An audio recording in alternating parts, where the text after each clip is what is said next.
Praise the lord. అయితే last week అనుకోండి కూడా నేను టెస్టిమనీ షేర్ చేశాను న్యూ బిజినెస్ గురించి. అది స్టార్ట్ చేసింది ఈ నెల 4వ తారీఖు. అయితే వారం రోజులు గడిచిపోతుంది కానీ ఎటువంటి అభివృద్ధి అంటే నార్మల్గా జనాలకు అలవాటు కావడం కానీ లాస్ అంటే ఇప్పుడు నేను కంప్లీట్గా జాబ్ మానేసి చేస్తున్నాను. సో వేరే ఏ ఆధారం లేదు.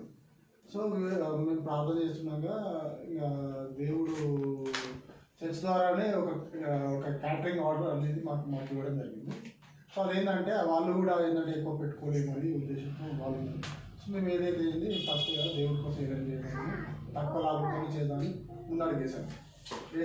10,000 దాకా 10,000 వచ్చాయి.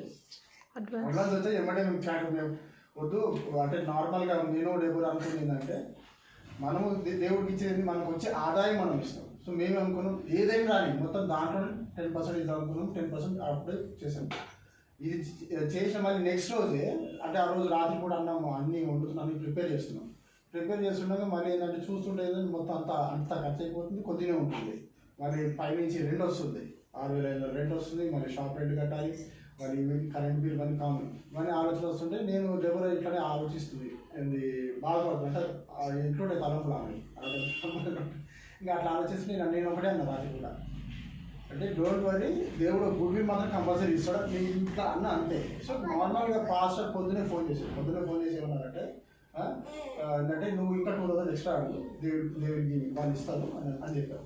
సో అది నేను ఇంకా చెప్పలేదు. అప్పటికి డెలివరీ అవర్స్ తను ఇంకా వచ్చిన వీడికి ఫుడ్ ప్రిపేర్ చేస్తుంది.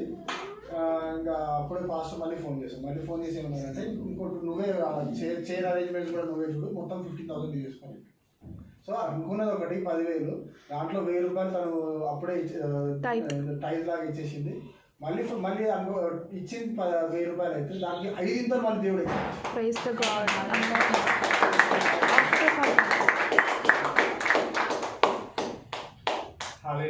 Hallelujah.